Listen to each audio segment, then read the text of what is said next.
Okay. No, okay, I'm sorry. Hi, Brenda. This is the jar I'm going to give you.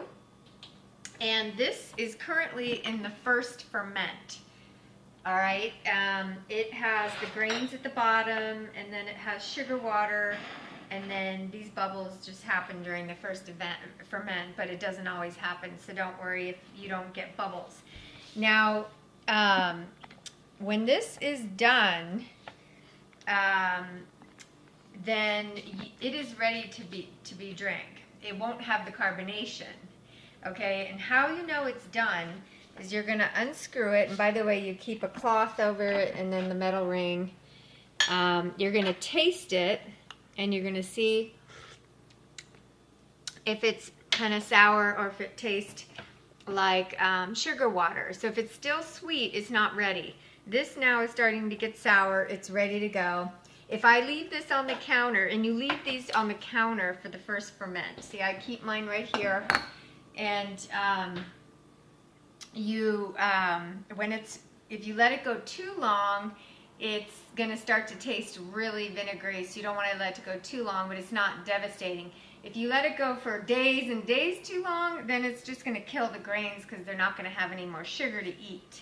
Okay, so this is ready to go. It tastes about right.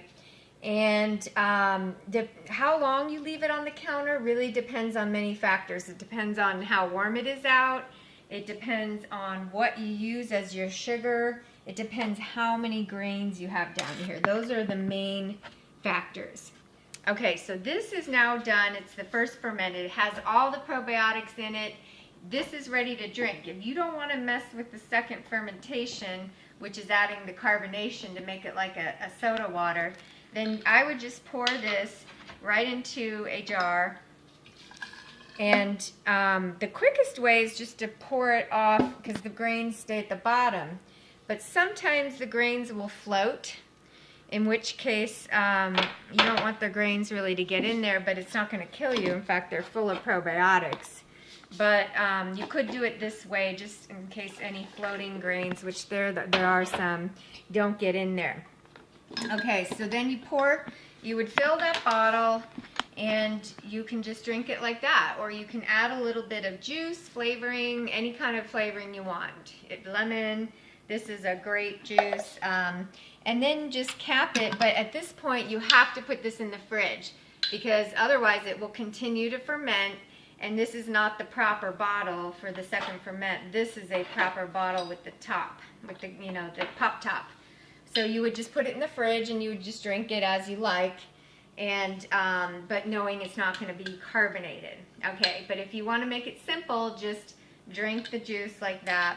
So I'm going to put that aside. But what I do is I like to make it carbonated. So what I do is I put the funnel in, I put a little bit of juice concentrate, and of course how much juice you add is totally up to your choice to taste. If it's concentrated, obviously you're going to add less. I've used the jars of white grape juice. They work really well, and that's not concentrated, so I might add a little more. If you do add anything citrus, like lemon juice concentrate, you will get things floating in the juice at the end, and that's okay. But some people don't like it. So anyway, I kind of now stay away from the lemonade, and I tend to use the purple grape, which I empty that into a jar, and I just cap this and store it in the fridge and use a little bit each time until it's gone. That's just a lot easier to use, or I use regular juice and just then add a little bit more. So I've added my juice, and I'm going to add a little bit of juice to each of these, and I don't worry about measuring this. Sometimes they come out sweeter, sometimes not. And I'll put a little bit in there. And then this one you could add juice to as well.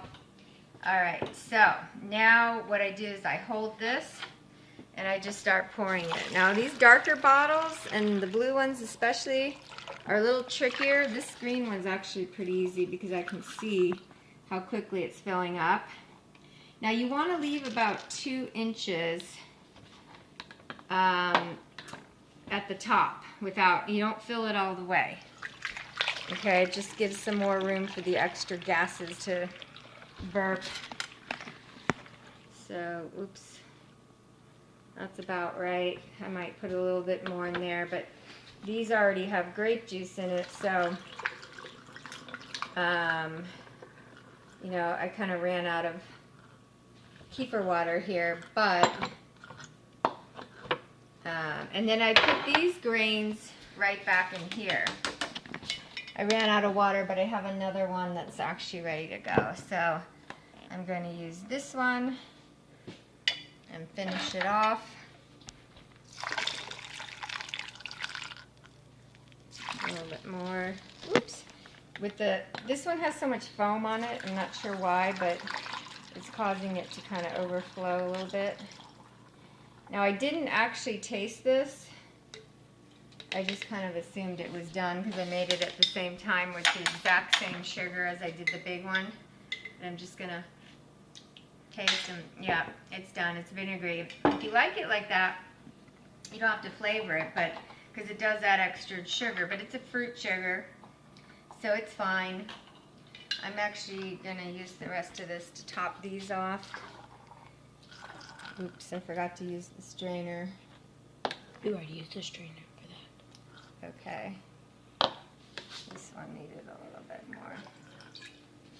Okay, this one is a little bit too full actually.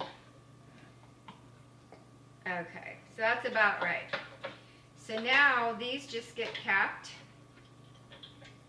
and then I just give it a couple shakes and I leave these out on the counter, and then I burp these a couple times a day. And in this weather and with this kind of sugar I'm using, it doesn't take long for the pressure to build up. So, you know, I burp them a couple times a day, and when you hear a pop, a real strong pop, you know it's done and ready to go in the fridge, and then it will be done fermenting. Okay, so now go ahead and pause, Ella. Actually, stop it.